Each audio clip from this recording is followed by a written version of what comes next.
For him, ladies and gentlemen. Thank you. Thank you.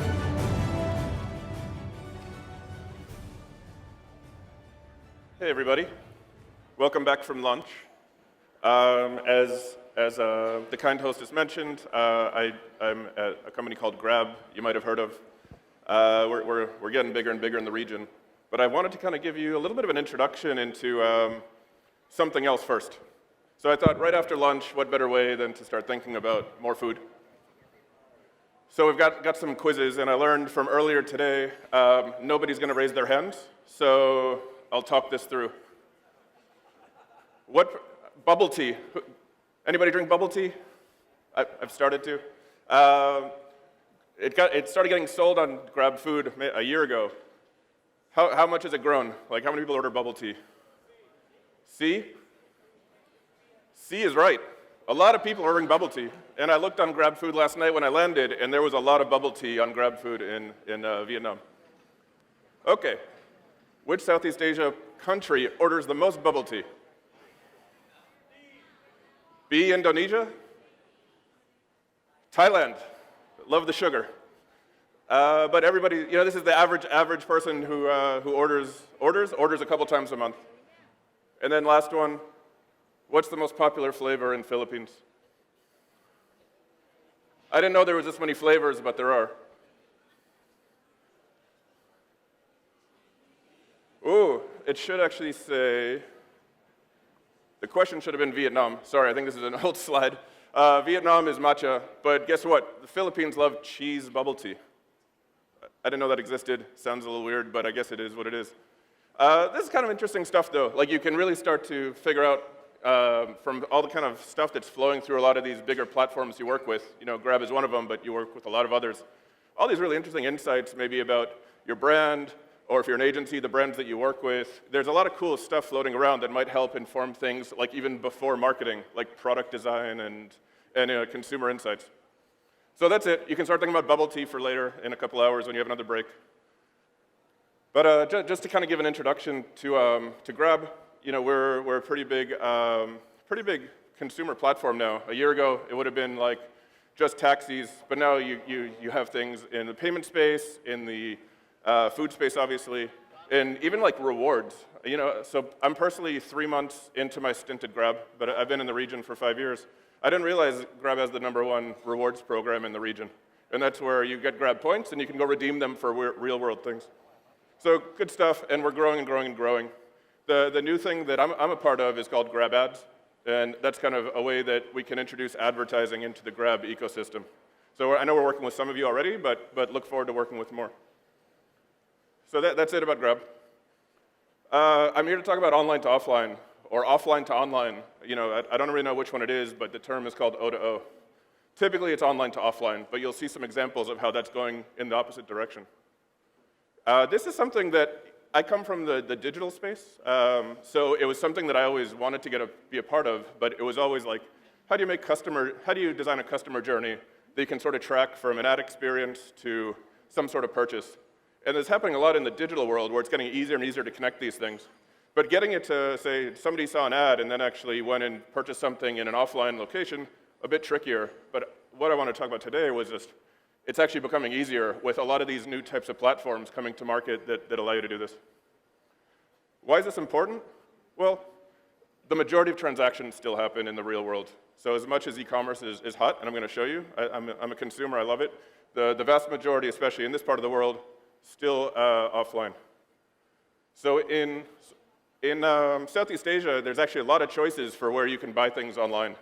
And that's kind of where everybody's like focusing a lot of their effort is how do I make sure I'm optimizing my online e-commerce style presence. In Singapore, you kind of get a lot more of the global brands, but you know, out in other parts of the markets, you have a lot of different choices from local e-commerce platforms. But actually, when you look at it, like 3% of transactions are still happening online. That means 97% are still happening offline. So that's kind of a reason to still figure out how can I make my offline better. So to look at it in a pie chart, you know, it's the majority, and for the foreseeable future, will still be in the offline world, as much as it's getting easier and easier to do things online. So why does everybody love e-commerce? Well, I love it as a consumer, and brands love it for a lot of reasons. They love it because it helps them actually do that type of ROI measurement on what they're spending is what they're getting.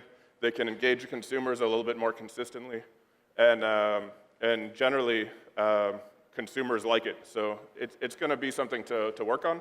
But again, like let's kind of talk about where the majority of the business is actually happening and try to figure out better ways to do that. So I found this, I found this list, you know, some of the big things that maybe brands who are selling anything might care about with selling things in this region. And I've actually had the pleasure of speaking to a few like really big brands over the last few weeks. And the thing that they talk about is not really like, how do I get like better marketing, you know, placement or better CPMs. They're having a big challenge in the sense of everything I do is getting disrupted. I have new ways that I can actually sell something to my consumer. I have new ways to supply things. My supply and demand chains are actually getting really disrupted, especially in this part of the world. In other parts of the world, not so much, but here suddenly they have the ability to like get something to somebody's door directly in 2 hours or less in just about any country. You know, that was something that just is a fundamental change in the way that they plan and think and try to sell and try to reach consumers. You get into things like, I have more data. What do I do with it? How do I use this in a smarter way? And so these are all things that people worry about. And then in the sense of, again, that online and offline retail environment, they're all trying to figure out, how do I actually merge all these worlds together? So that's kind of the context, is like, okay, offline still matters. It's going to matter for a while. You know, online is definitely something that's going to keep growing, but for the next 10 years, like, people should still figure out what's going on here until we're all just ordering stuff really easily from our phone. So how do you kind of win in the last mile? I thought it would be interesting to share a few examples of just consumer journeys that are possible today. These could be, you know, on Grab. They could be on other platforms. Doesn't matter. It's easier to pull slides from your own company. But generally, like, these things should, I think, be thought starters for how you guys kind of think about ways to do this with whatever platforms or whatever tools or whatever you're using. But these are actually things that can happen today. Okay, sorry. I think a couple of a slide, but. These are not real-world examples, I'll tell you right now. You know, so like, I'm not representing this is actually happening in the world. So generally, like in a place like Grab, you know, you can actually show a consumer an ad, targeted ad. You know, the same way you do it on Facebook or Google. The cool thing is you can now link it to like a mobile wallet. You know, this could be a separate mobile wallet on another platform if that's what you're doing, or it could be the Grab mobile wallet. But you can save a reward to then actually go and redeem in store.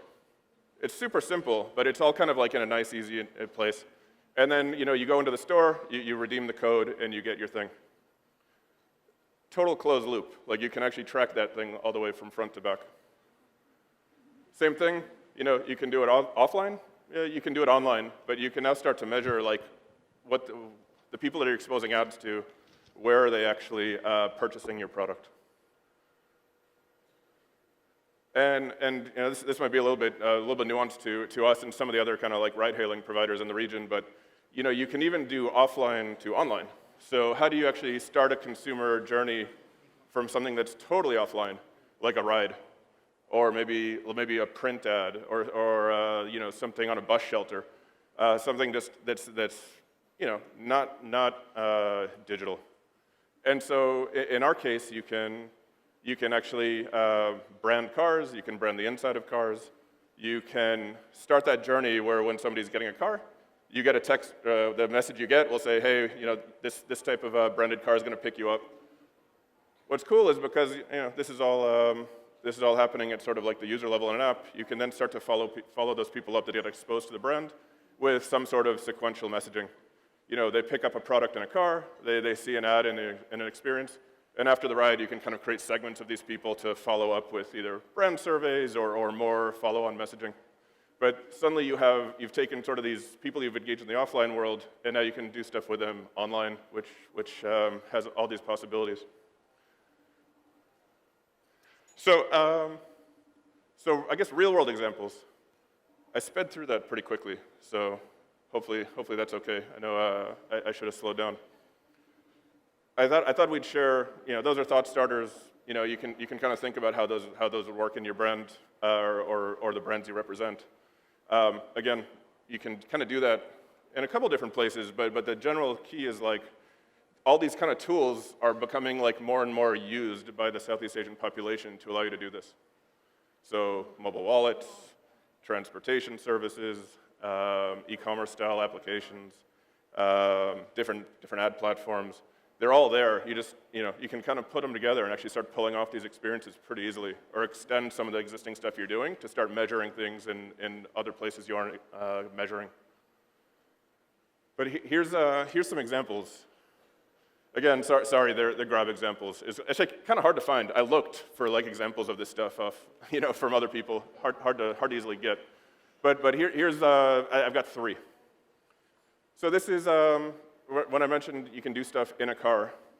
This is Garnier. You kind of makeup and beauty. They're like, hey, if you get in the car, do you want to use our new product? Pretty simple. Something called sampling. They just want to make their people more aware that their product exists. And then as a consumer, you can actually like say, yeah, I actually want a free sample. And you kind of like scan the QR code, the driver will give you something, and then there's a segment of people who have actually taken your product that you can follow along with. In this case, they wanted to kind of follow it up by letting people kind of go to their YouTube page and watch some videos.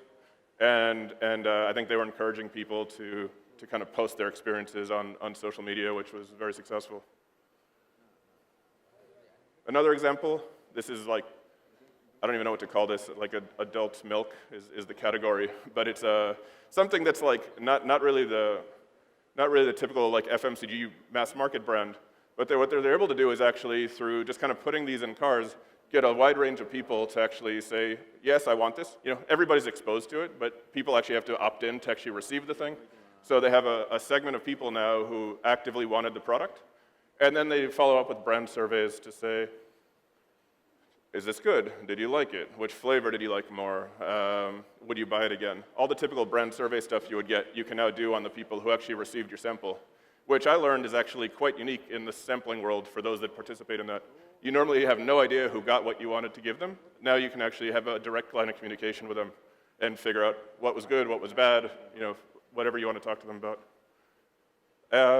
The interesting thing is, like, 83% of the people said, yeah, they would actually purchase this product in the future.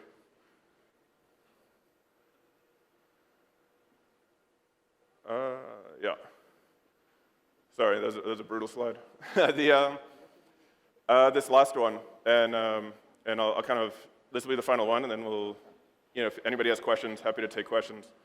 But this is Hera. Hera is like a beauty brand from Korea. They came down to Singapore, opened a store in Ion Orchard, which is a kind of premium mall for anybody that's been there. They kind of had a pretty interesting journey that they wanted. They wanted to kind of make people aware that this sample existed when people were sort of taking cars to either Ion Orchard or kind of like the 4 or 5 malls right around there. For those that know Singapore, it's kind of like a big shopping district. So basically, anybody who got into the car and was going towards that area, if they were actually looking at the app, they would see that thing on the left, which is kind of a native ads unit. It was actually only targeted to females because they thought females are probably more likely to buy this. So females in Singapore going to that area over a few weeks kind of saw that while they were riding. On the bottom it says, do you want this kind of free sample? You can click it, it goes straight into your wallet.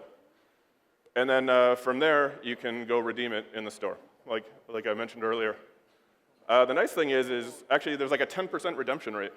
So these people weren't necessarily going to the store, but they were made aware that the promotion existed, downloaded it, and 10% of the people that downloaded actually redeemed it and went in, tracked all the way through, and you'll see in a second, like we did surveys afterwards, 75% of the people that actually went and did that were new customers. They didn't even know like really the brand existed or had shopped there before. So a nice way to kind of just drive new customer base.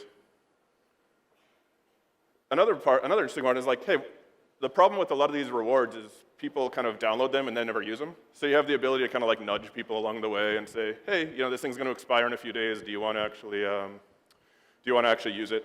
So you can kind of keep retargeting people because again, you've built a digital segment of people that are exposed to your ad or have engaged with your ad, and you can kind of keep doing things with them going forward. At the end of the day, based on survey results, so this is surveys, people actually bought more things once they went to the store, so it actually drove sales. People bought expensive things. I guess if you buy beauty products, this might be a big number, it might not be, but $250 a purchase. And then, 77% of the people actually never used Hera before. So this is really driving new incremental business to their door. And almost half the people said they would buy something from them again after receiving that kind of free promotional sample.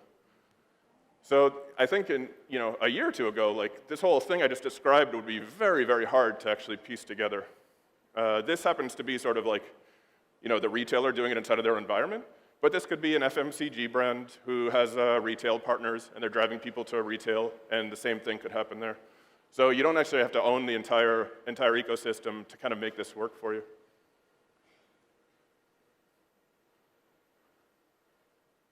Sorry. Oh, how do I go back? Okay. So just, again, really basic stuff, but O2O can mean offline to online now. You can take offline data, offline experiences, and actually merge it into the online world, where you can do all the fun stuff you guys in the MMA like to do in the online world. You can leverage, I'd say, just new partners. So again, I know I'm up here as Grab, but like you can, I'm trying to say you can do this with anybody you want. There's a lot of people that have similar capabilities, either pieces or the whole thing. But this is something that you can actually do at your fingertips in the markets that you operate in. You just have to look a little bit further beyond like your traditional set of media partners, because the standard media partners aren't going to have all these other capabilities that allow you to do it. But what you see is a big trend. If you go talk to brands, like there's actually a big trend for their marketing dollars shifting towards transactional platforms. So you see like the rise of Amazon, you see the rise of Alibaba, like. A lot of brands spend there because that's where people buy their products. So you can do similar things now in the offline world. But I would say just go try it if you're not doing it already. It's pretty easy to add if you look out for it. And then I would, this is sort of I don't know whose term this is, but you can start to design your customer journeys to optimize for last mile attribution, not just last click attribution, which in the digital world is kind of a lot. We've moved beyond that a little bit, certain countries, but now you can actually start to say, how do I actually get more people, the right people exposed to the ad, to actually getting into my store and engaging with me in this kind of offline world, and then re-engage them, back in the online world. The possibilities are sort of endless. It's more for the creativity in the room to kind of decide how you use all this functionality to your advantage. But like the tool set is there and really easy to execute. So I would say it's now kind of the challenge is how do you use this stuff, that fits sort of the brand that you're working with. That's it. I thought that was just going to be a good primer for what's kind of happening in the region. New capabilities that people might not have been aware about, but something that I think for a lot of people, again, in this part of the world, and by the way, I've lived in Singapore for 5 or 6 years now, so I consider myself this part of the world. Like, you do a lot of stuff offline, and so just make sure that you're kind of getting the full benefit out of all that marketing investment you're doing by measuring what happens. Thank you. Thank you so much, Mr. James Sampson. And we also had a small gift to thank you for your presentation. Thank you. Enjoy.